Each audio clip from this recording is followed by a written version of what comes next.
Doctor साहब के साथ हम आज की चर्चा की शुरुआत करते हैं।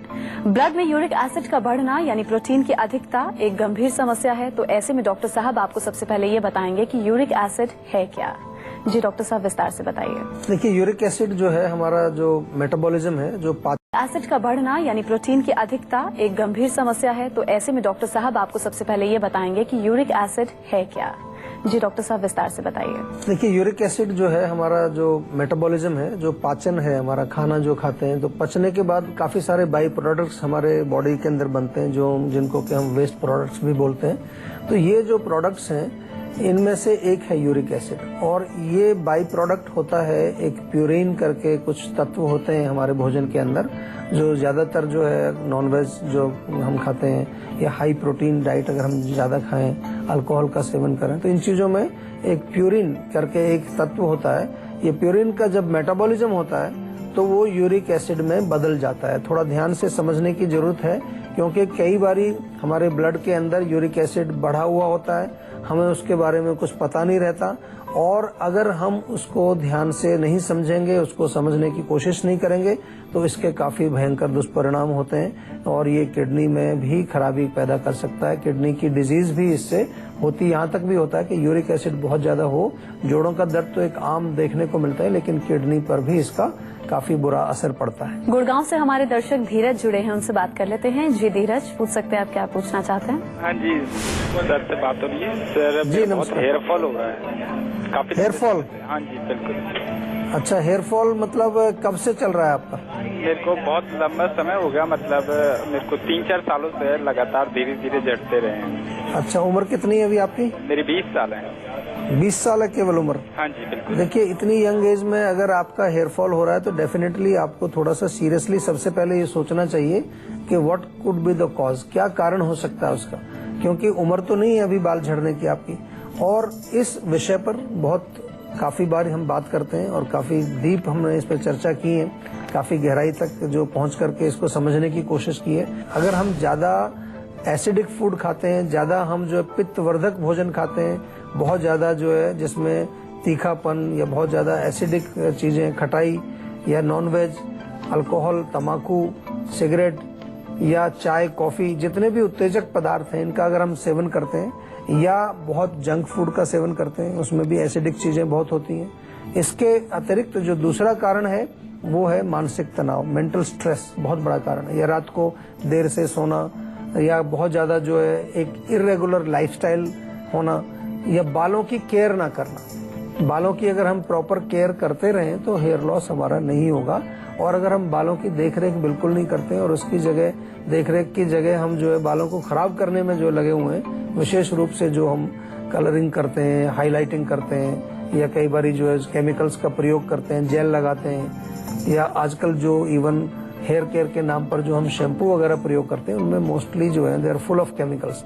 तो हमारा जो नेचुरल स्ट्रक्चर है बालों का, वो केमिकल्स को पसंद नहीं करता है, और इसके कारण हमारे बालों की जड़ें कमजोर होती हैं, बाल गिरना शुरू हो जाता है। बहुत अच्छी तरह से मैंने सब दृष्टिकोण इसमें दिया है, क्योंकि हमने काफी रिसर्च इसमें की है जीवा में, और अच्छे रिजल्ट्स हमें मिलते हैं, बहुत अच्छे रिजल्ट्स मिलते हैं हेयर लॉस में, क्योंकि हम उसकी जड़ तक पहुंचकर ये पता लगाते हैं कि ये फला केस में जो है डाइट इसमें कारण है, या स्ट्रेस कारण है, या लाइफस्टाइल कारण है, उसके अकॉर्डिंग फिर चिकित्सा की जाती है। काफी सारी चीजें हैं। अगर आपको थोड़ा सा शुरू करना है अभी, तो कम से कम एक काम शुरू करिए कि जितना भी गर्म तासीर वाले भोजन है उनको बंद कर दीजिए। आंवले का चूर्ण 1 चम्मच रोज सुबह शाम आप सेवन करिए, या चाहे तो आंवले में थोड़ा भृंगराज और काले तिल बराबर मात्रा में मिला के एक चूर्ण बना करके मिक्सचर बना लीजिए, और इस मिक्सचर में से 1-1 चम्मच सुबह शाम दिन में दोनों समय अगर दूध के साथ लेंगे तो बहुत फायदा होगा। तेल जरूर लगाएं बालों में, और जैसा मैंने कहा कि अपने बालों का जो रूट कॉज है आपका हेयर फॉल का, वो जरूर आपको समझना है। उसके लिए आपको क्या करना है कि हमारे जो डॉक्टर्स हैं जीवा के, उनसे आप फोन पर बात करें, चाहे हमारी क्लिनिक में चले जाएं, और अच्छी तरह से एक प्रॉपर कंसल्टेशन करके एक बार समझ लीजिए। समझना बहुत जरूरी है कि आपका रोग क्या है, उसका कारण क्या है, तभी आप जो है उससे परमानेंटली छुटकारा पा सकते हैं। अच्छा डॉक्टर साहब, वजह क्या होती है यूरिक एसिड के बढ़ने की, मतलब ब्लड में जो यूरिक एसिड बढ़ता है, कारण क्या है? ज्यादातर नॉनवेज जो खाते हैं लोग, या रेड मीट स्पेशली जो उसमें होता है, उसके सेवन से, या कोई भी बहुत ज्यादा जो प्रोटीन रिच डाइट होगी आपकी, उसमें कई बार हम कहते हैं कि राजमा है, छोले हैं, दालें हैं, और इसके अतिरिक्त अल्कोहल का सेवन यदि करते हैं या बहुत ज्यादा एसिडिक फूड आप खाते हैं जो कि जिसके अंदर एसिड की मात्रा ज्यादा है, ऐसे भोजनों का अगर ज्यादा हम सेवन करते हैं तो उसकी वजह से यूरिक एसिड हमारे शरीर में बढ़ता है। इसके अतिरिक्त बहुत सारी ऐसी चीजें हैं जैसे कुछ औषधियां हैं, अंग्रेजी दवाइयां कई बार हम खा रहे होते हैं, उनके कारण भी यूरिक एसिड बढ़ सकता है। कुछ बीमारियों में भी देखा गया है, थायराइड किसी को हो जाता है, उसमें कई बार यूरिक एसिड बढ़ जाता है। मोटापा यदि है तो यूरिक एसिड उसके कारण भी बढ़ जाता है। और इसके अतिरिक्त जो है केमिकल्स का ज्यादा अगर एक्सपोजर है बॉडी को, अगर आउटसाइड एनवायरनमेंट में आपके बहुत ज्यादा केमिकल्स हैं, उसके कारण भी इसमें कई बार कनेक्शन इसका देखा गया है। अच्छा, ये तो आपने बताया कि यूरिक एसिड ब्लड में क्यों बढ़ जाता है, उसके पीछे वजह क्या है? कुछ लक्षण भी होते हैं जिससे हम जान सकें कि हमारे ब्लड में यूरिक एसिड बढ़ा हुआ है? मेन लक्षण इसका जो है वो हमारे जो जॉइंट्स होते हैं, खासतौर से जो पैरों की उंगलियां हैं, हाथों की उंगलियां, जो इनके अंदर बहुत तेज दर्द होगा और दर्द के साथ साथ वहाँ स्वेलिंग होती है, रेडनेस होती है, लाल हो जाता है, वहाँ पर जलन भी कई बार जो है पेशेंट कंप्लेन करता है कि बिल्कुल जैसे आग लग रही है। और इन्हीं जोड़ों में नहीं, दूसरे जोड़ों में भी देखने को इसके जो लक्षण मिलते हैं। कई बार जो है आपके कोहनी के अंदर या कलाई के अंदर, घुटनों के अंदर और हिप जॉइंट्स में भी कई बार इसका प्रभाव देखने को मिलता है। तो जितने हमारे जॉइंट्स हैं उनमें अगर यूरिक एसिड जमा हो जाता है, जाकर के वहाँ वो डिपॉजिट हो जाता है, उसके कारण वहाँ पेन होगा, स्वेलिंग होगी, जलन होगी और बहुत तेज दर्द होता है। कई बार बिल्कुल बर्दाश्त नहीं होता। खास तौर से अगर आपने ऐसी कोई चीज खाई है अभी जो बहुत एसिडिक है या अल्कोहल का सेवन किया है, तो उसके तुरंत बाद कई बार ये दर्द और ज्यादा देखने को मिलता है और दर्द बहुत तेजी से बढ़ जाता है। कानपुर से हमारे दर्शक अश्विनी जुड़े हैं, उनसे बात कर लेते हैं। जी अश्विनी, पूछ सकते हैं हम डॉक्टर साहब से, क्या पूछना चाहते हैं? जी, मैं बताना चाहूंगा कि मुझे पूरे बॉडी में वीकनेस फील होती है, मेरे पैर वगैरह में भी बहुत पेन होता है और मतलब मेरे चेस्ट में भी जलन सी हो रही है और मतलब हेडेक वगैरह भी हो रहा है। तो मुझे इसका उपाय जानना था कि मतलब मुझे इससे कैसे छुटकारा मिले। देखिए, आपको जो है कई चीजें आपने बताई कि आपको हेडेक भी होता है, जलन भी होती है, कमजोरी हो रही है, आपको पूरी बॉडी में पेन भी होता है। तो अच्छा है, आपने विस्तार से समझाया, लेकिन हमें केवल एक ही चीज पर हमें फोकस करना होता है कि आखिर इन सब जो आपने लक्षण बताए इनका वजह क्या है, what is the root cause. और जहां तक मेरी समझ में आ रहा है, बड़े क्लियरली आपने जो बताया कि जलन आपके पेट में होती है, तो ये है एसिडिटी, इसको कहते हैं आम भाषा में, या हम आयुर्वेदिक भाषा में कहें तो आपकी बॉडी में पित्त का प्रकोप है। पित्त क्यों बढ़ता है? बहुत ज्यादा जो है तीखी चीजें, मिर्ची, मसाले, अचार, खटाई, चटनी या बहुत ज्यादा तली चीजों का सेवन आप करते हैं, बहुत ज्यादा एसिडिक फूड आप खाते हैं, या आजकल के जो जंक फूड चल रहे हैं जिनमें बहुत ज्यादा प्रिजर्वेटिव्स, केमिकल्स डले होते हैं, इनका सेवन आप करते हैं, तो ये सब चीजें एसिड बनाती हैं। एसिड बनेगा, जब बहुत ज्यादा एसिडिटी होती है तो सिर में चढ़ जाती है, उसको आगे चल के लोग माइग्रेन का नाम देते हैं कि जी आपको माइग्रेन का पेन हो रहा है। और अगर एसिड ज्यादा होगा पेट में, जलन होगी, तो भोजन ठीक से नहीं पचेगा। जो भी आप खाते हैं उसका पाचन नहीं होगा, पाचन नहीं होगा तो उससे शक्ति नहीं मिलेगी और उसके कारण फिर आपको वीकनेस भी रहेगी और बॉडी में पेन भी रहेगा। लेकिन तो मैं समझाने की कोशिश कर रहा हूँ आपको, मेरा मतलब ये है कि आपके जितने भी जो आपने जो अभी लक्षण बताए उनका एक ही कॉज है, वो है आपके पेट में जलन। तो पेट में जलन अगर ठीक करनी है तो आपके लिए बहुत सिंपल सा एक नुस्खा है, मुलेठी का चूर्ण आधा चम्मच सुबह, आधा चम्मच शाम को रोज खाइए। चाय कॉफी बंद कर दो, मिर्ची मसाले बंद कर दो और प्रॉपर इलाज करना है इसका। अगर जड़ से रोग को खत्म करना है तो आयुर्वेद में बहुत अच्छी चिकित्सा है। साथ में तिल के तेल की मालिश बॉडी में जरूर करिए, क्योंकि जो वीकनेस आप फील कर रहे हैं, कई बारी जो है वो मालिश करने से आपको थोड़ी शक्ति भी मिलती है, सर्कुलेशन भी इम्प्रूव होता है। अच्छा, यूरिक एसिड की डॉक्टर साहब अधिकता से कौन कौन सी बीमारियों का हमें सामना करना पड़ता है? बीमारियां इसमें मुख्य रूप से गाउट एक बीमारी आपने सुनी होगी, आयुर्वेद में इसको हम बोलते हैं वात रक्त। वात रक्त इसलिए बोलते हैं कि जब हमारे रक्त के अंदर एसिड बढ़ जाता है तो हम कहते हैं कि रक्त हमारा दूषित हो गया, और वो रक्त दूषित हुआ, या बिल्कुल सिंपल भाषा में कहें कि खून के अंदर गर्मी ज्यादा हो गई है और वो जोड़ों में जाके जब जमा होता है तो वहां पर वो वायु को भी ब्लॉक कर देता है और वायु का प्रकोप वहां होता है। इसलिए वात और रक्त दोनों जो है इसके अंदर प्रकोपित होते हैं और उसके कारण से ये रोग होता है। तो गाउट इसमें मेन है। इसके अलावा जो है किडनी में स्टोन्स भी पैदा कर सकता है।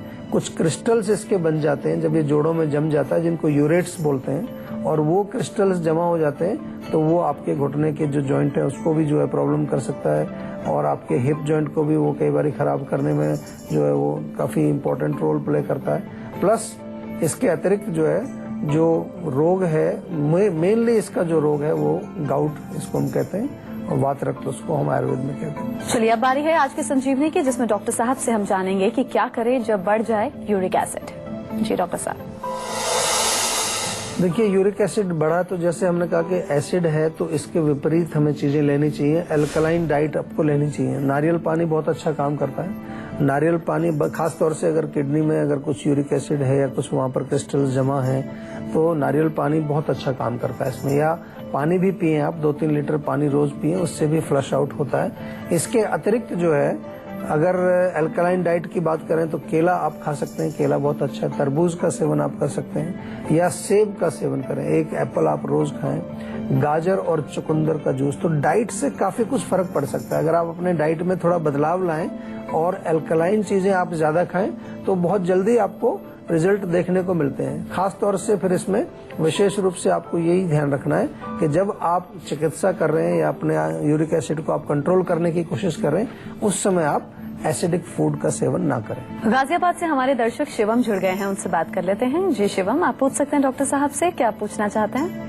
जी, मेरे पेट में बहुत दर्द रहता है और 4-5 महीने से मतलब दर्द खत्म नहीं हो रहा है, मतलब पेट साफ नहीं हो पाता मेरा अच्छी तरह। अच्छा, दर्द कहाँ पर होता है? नाभि के ऊपर, नाभि के नीचे या पूरे पेट में होता है? पूरे पेट में होता है। अच्छा, पूरे पेट में होता है। देखिए, अपच का लक्षण है, इंडाइजेशन का।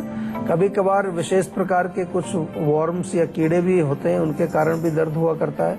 लेकिन जैसा आपने कहा कि पेट साफ नहीं हो रहा है तो गैस का भी एक इसमें संकेत मिलता है। जब पेट हमारा पूरा साफ नहीं होगा, कॉन्स्टिपेशन होगी, कब्ज रहेगी, तो अंदर वायु यानी कि गैस पैदा होती है, और वो गैस जब तक रहेगी तब तक आपको पेट में दर्द महसूस होता है। इसमें आप एक घर में नुस्खा बनाइए, बहुत बढ़िया नुस्खा मैं बताता हूँ आपको। आपको 3 चीजें लेनी है। थोड़ा सा जीरा पाउडर ले लीजिए, धनिया पाउडर ले लीजिए और सौंफ का पाउडर ले लीजिए। तीनों को बराबर बराबर लेके मिक्स करिए। अगर 10-10 ग्राम तीनों लिए तो 5 ग्राम इसमें काला नमक मिलाओ और 5 ग्राम भुना हुआ हींग मिला लीजिए, और ये मिला करके ये जो मिक्सचर बन जाएगा आपका, बहुत बढ़िया चूर्ण बनेगा। इस चूर्ण को आप गुनगुने पानी से भोजन के पश्चात 1 चम्मच की मात्रा में आप सेवन करेंगे।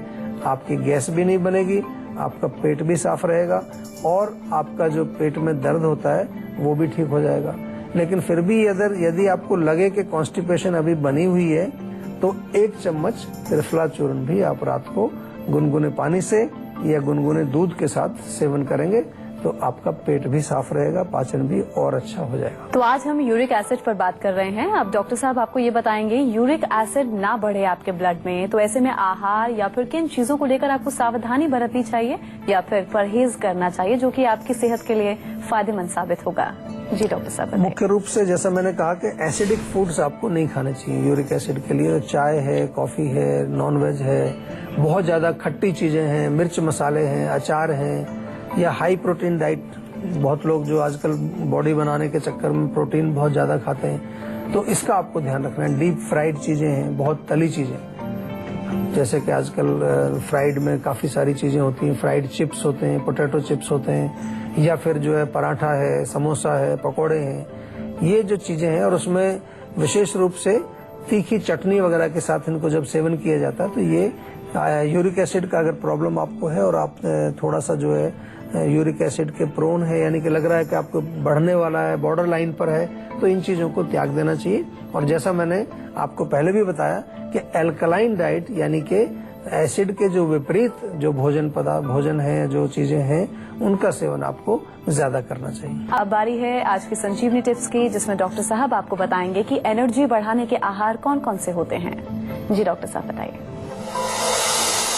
देखिए, एनर्जी बढ़ाने के लिए बहुत सारी चीजें हैं और उनको अगर आप प्रयोग करेंगे तो बहुत अच्छी एनर्जी आपको मिलेगी, शक्ति मिलेगी बॉडी में। गाजर का सीजन अगर है तो गाजर 2-3 ले लीजिए, थोड़ा सा उनको घिस करके, कद्दूकस करके और दूध में पकाइए अच्छी तरह से। दूध में उतना पकाएं कि थोड़ा सा टाइट हो जाए दूध भी, हलवा नहीं बनाना, लेकिन थोड़ा सा वो सेमी सॉलिड टाइप का और उस तरह का एक मिक्सचर बन जाए। उसमें फिर चीनी भी थोड़ी डाल सकते हैं या नीचे उतार करके शहद डाल करके आप उसका सेवन करिए। बहुत अच्छा एक आहार कहेंगे इसको, ताकत के लिए, शक्ति के लिए। या गेहूं ले लीजिए 50 ग्राम, उसको पानी में भिगो दीजिए 12 घंटे 12-15 घंटे उसमें भिगा रहे। फिर उसका पेस्ट बनाना है आपको, पीस करके पेस्ट बन जाएगा। 1 चम्मच देसी घी में इसको भून लीजिए, ऊपर से दूध डाल दीजिए 1 गिलास और अच्छी तरह से उबल जाए। ये आपको दलिया टाइप का बन जाएगा, इसको खाएं, इससे बहुत शक्ति मिलती है। गाजर चुकंदर का जूस आप पिए, उससे भी आपको बहुत शक्ति मिलती है। या बादाम, खजूर और किशमिश, ये 3 चीजें बहुत अच्छी हैं। इनको आप थोड़ा सा सोक कर लीजिए ओवरनाइट और सुबह दूध के साथ अच्छी तरह से चबा करके इनको खाइए, या इनको पेस्ट बना करके दूध में उबाल करके आप पी सकते हैं। ये भी बहुत अच्छा आहार है। आयुर्वेद में अश्वगंधा का जिक्र हम बार बार करते हैं। अश्वगंधा का पाउडर आप सेवन कर सकते हैं दूध के साथ। जीवा की अश्वगंधा टैबलेट्स बहुत अच्छा काम करती हैं। और शक्ति के लिए, एनर्जी के लिए एक विशेष कैप्सूल हमने बनाया, ओजस कैप्सूल हमारा है, जो कि विशेष रूप से ताकत के लिए, एनर्जी के लिए बहुत अच्छा काम करता है। जैसे महिलाओं के लिए हमारा नारी सखी है, इसी प्रकार से पुरुषों के लिए और जनरल ओजस वृद्धि के लिए ओजस कैप्सूल बहुत अच्छे हैं, उसका सेवन भी आप कर सकते हैं। तो आशा करते हैं डॉक्टर साहब ने आपको जो उपाय बताए हैं उन्हें अपनाने से आप हमेशा सेहतमंद रहेंगे। संजीवनी प्रोग्राम के जरिए हम आपको हमेशा फिट और हेल्दी बनाए रखेंगे। आपको एक बार फिर से बता दें कि आप हमारे नंबर 0129404004 पर कॉल करके अपना नंबर जल्द से जल्द रजिस्टर करवाएं। आप हमें ईमेल के जरिए भी हमसे जुड़ सकते हैं। हमारा ईमेल आईडी है info@jiva.com। आप फेसबुक के जरिए भी हमसे जुड़ सकते हैं। हमारी फेसबुक आईडी है www.facebook.com/jiva ayurveda। तो इसी उम्मीद के साथ कि आप हमेशा खुश रहें, स्वस्थ रहें। अगले एपिसोड में आपसे फिर से मुलाकात होगी। तब तक के लिए मुझे दीजिए इजाजत। नमस्कार।